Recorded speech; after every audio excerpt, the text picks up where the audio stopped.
For the past 33 years, I have looked in the mirror every morning and asked myself, if today were the last day of my life, would I want to do what I am about to do today? And whenever the answer has been no for too many days in a row, I know I need to change something.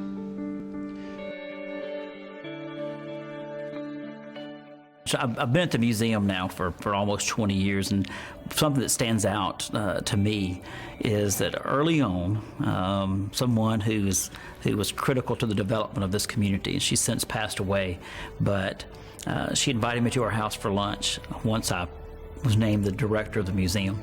And she told me, she said, just because we're located in Laurel, Mississippi, doesn't mean we can't be the best museum there is, and that excellence is the hallmark, and that we should always strive for excellence.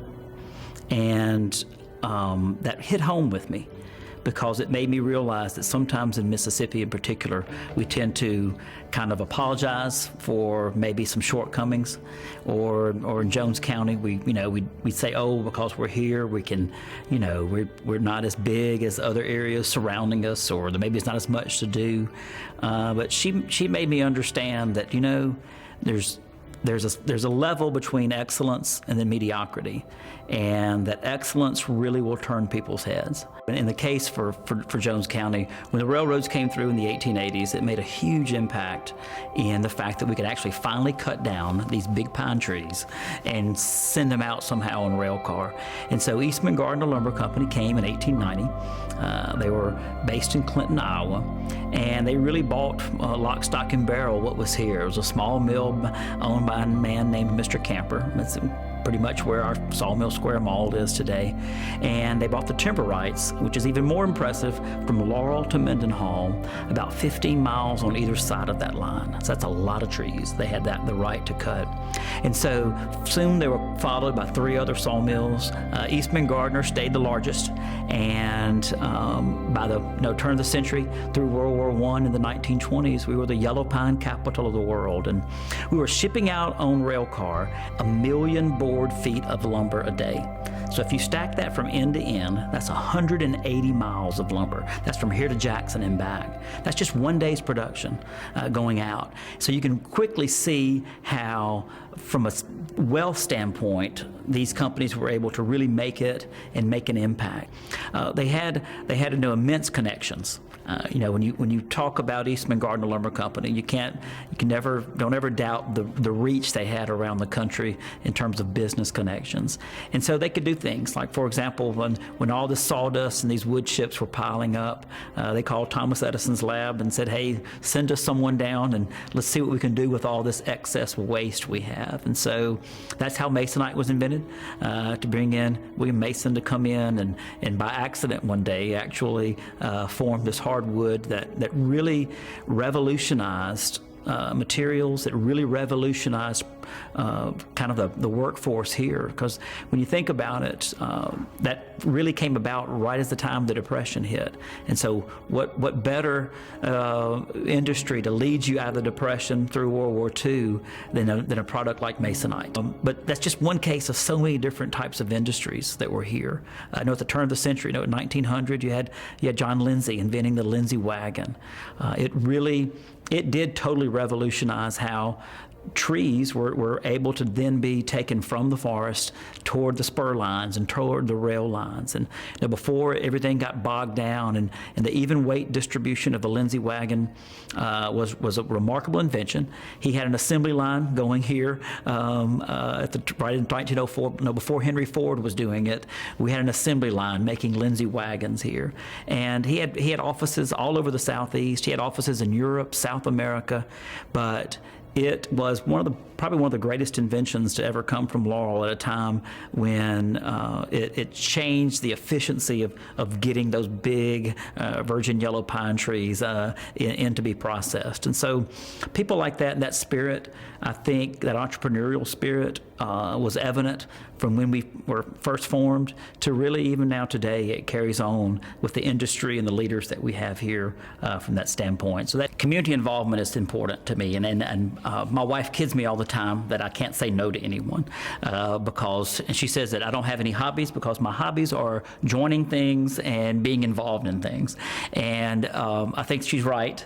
But it really is important to me to see that people take part or are involved in their community, and it's everyone has an opportunity to serve something.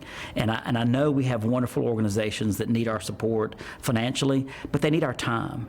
And time and talents and our manpower to go and do, I think, is sometimes way more important than just giving money to a cause. And so we've got to make sure that we can fill all those needs. And so there's nothing better than volunteering. And yeah, I probably do too much of it, but it makes me, it's what I enjoy, is being able to serve and help people. And I think that is what we need people to do. It's important to our success. What's good for downtown Laurel is good for Jones County, and people need to understand that a strong town center like Laurel really is critical to the growth of Jones County. And so I think downtown growth is critical, and for our sake, I think tourism is important. I think that a concerted effort to promote what Jones County has to offer is something that's advantageous to everybody. It really is something that needs to be shared and touted. We have so much to offer, and it's all over the county in different places.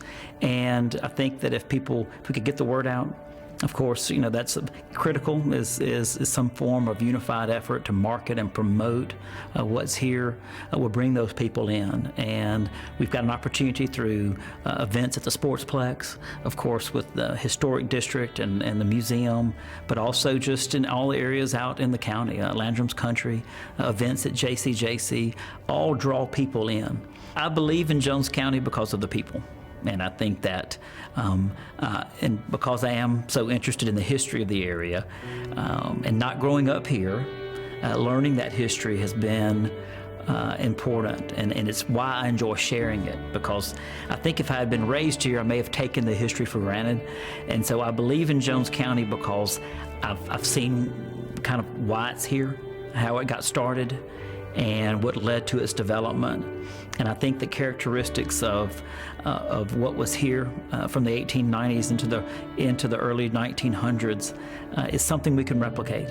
I think that passion for community, that passion for education, and that passion for just bringing out the quality in everything we do, whether it's in the buildings we build or in our families and churches, I think that's important. And I think that our future is bright, but I think we have to believe in the fact that with all of us pulling together, there's really no limit to what we can accomplish.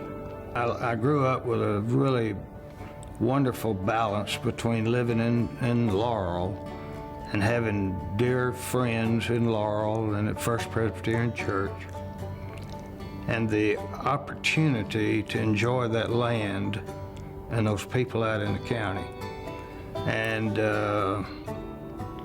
it was a really fun and great way to grow up, and I enjoyed that.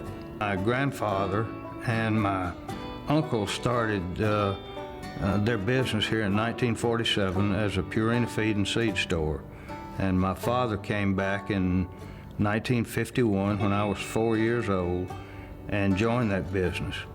And that business was a good business, but in the 1950s, they started growing live chickens and selling them to processing plants in New Orleans and Mobile and Jackson. And selling live chickens was a better business than the Purina feed and seed store. So that led them into the chicken business and out of the feed and seed store. But I remember when that happened, and I was very young, but I remember that growth and that escalation. And then finally in 1961, they bought a plant in Hazelhurst, Mississippi. And that's when Sanderson Farms began. It's very rare that a county in Mississippi would have a a manufacturing base like we have, with the Howard Industry, with the Thermocool, with the Masonite, and with 2 poultry plants. That's unique in the state. There are counties that have one, a major employer. There are very few counties that have developed a varied, multi-plant base like Jones County has. And that started way back with Masonite. And then it was Wayne Poultry, and then it was Sanderson Farms, and then it was Howard Industries, and then Thermocool. And I think a lot of that has to do with the leadership of the business community, through the Chamber of Commerce, through the Economic Development Authority, and that's the business people that stand behind that. That's the Board of Supervisors, that's the city elected officials, mayor, and the council, that go way back. It goes way back. They've all been supportive of economic development in this town, and what that has meant is a pretty stable tax base, pretty low unemployment. Even though there's been a shift of population out of Laurel into the county, during the day in the city of Laurel, there are 40,000 people here. I spend a lot of my time traveling, and there are good people everywhere.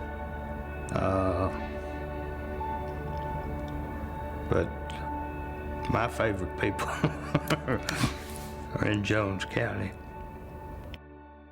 I think the future of Jones County is very bright. I mean, when you look, we have such a neat arrangement of talent when it comes to Jones County. We have the major employers that give us an opportunity for our people to find quality work. Our educational facilities and our offerings are as good as anywhere in the country, but most importantly, it's our people.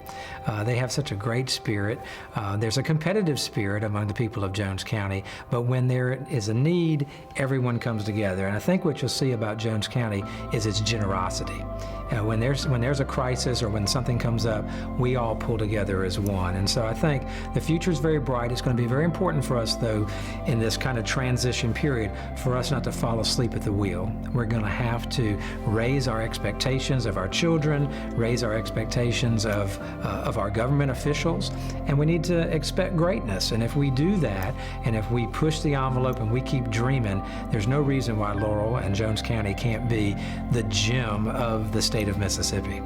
I think it's a mindset, to be honest with you. If we dream of being one of the great communities, not just in Mississippi, but throughout the country, then what's nice is the potential's there.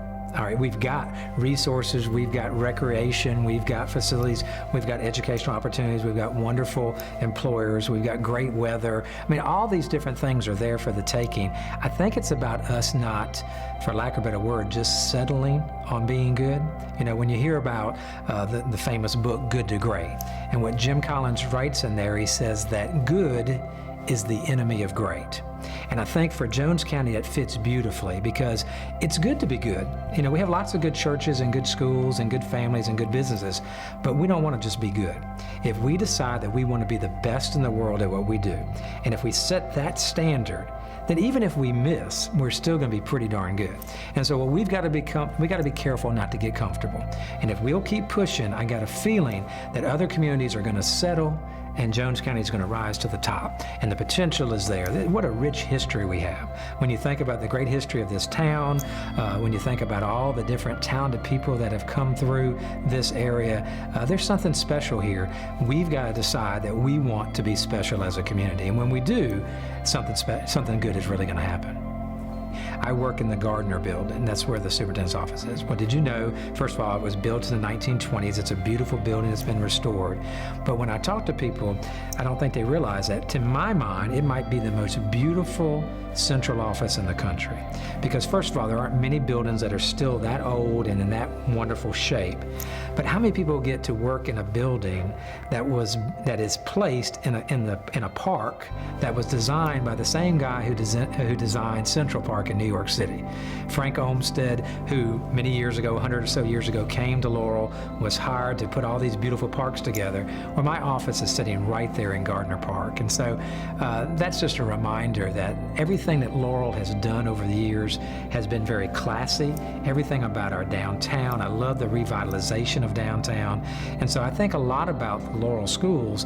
We want to mimic that same energy that's going on downtown. We want to bring back that great pride of being a Golden Tornado. And so I'm having fun trying that right now. So often what separates us as a community, as churches, families, businesses, is are we willing to do the little extra things to get that first down? And then are we willing to keep getting first down? See, so often people are trying to get touchdowns, and they try some crazy thing this way and crazy thing that way, and once in a while you do get a touchdown. But more often you have setbacks. If you keep plugging, if you keep being strategic in what you do.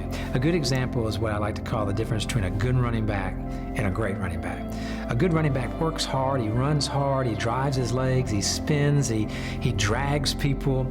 And so that's a good running back. I think everybody agrees if he's running fast and shifty and all of that. But what the great running back does differently is that the great running back takes just a minute, just a split second, right before the ball is snapped, to see where the first down marker is. So that when he's moving and spinning and driving his legs, he leans out with that ball, but because he knows where he's going, he has a better chance of crossing that 26 yard line or whatever it is, and now it's first down, Jones County. And so what we've got to do as a community is that we've got to be strategic. We've got to know where we're going. We've got to work together, put our plan together, and then be willing not only just to work hard. See, a lot of people work hard. They're just running and running, but they're not going anywhere because they don't have a plan. They don't have a goal. What's going to separate us from other communities is when we come together and set our sights on legitimate goals, and then we outwork people, then all of a sudden we'll be leaning over, and before you know it, it's going to be first down on the 8 yard line. And for Jones County, where I really think we are right now, is it's first and goal on the 8 yard line. What can we do to get 8 more yards to separate us from all the other communities in Mississippi and in this country? And when we do that as a team, when we all come together, I got a feeling it's going to be a touchdown for Jones County.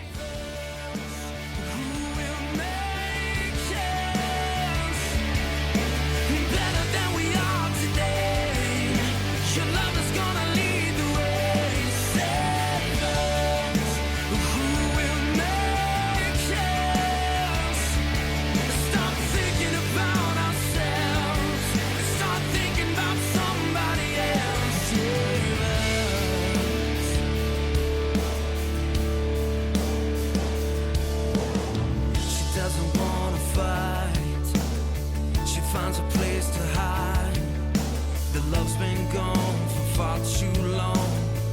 Left alone in a broken home. He's been out all night with his friends. She don't like the way that story ends.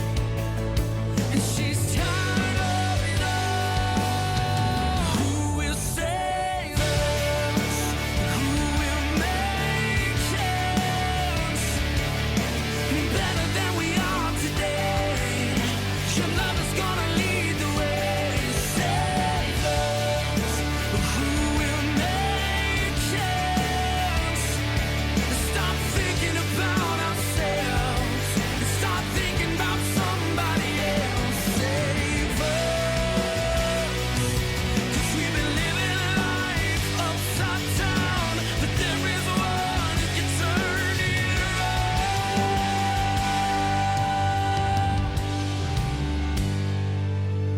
I'm sending out a prayer tonight. I'm sending out a prayer tonight. Save us.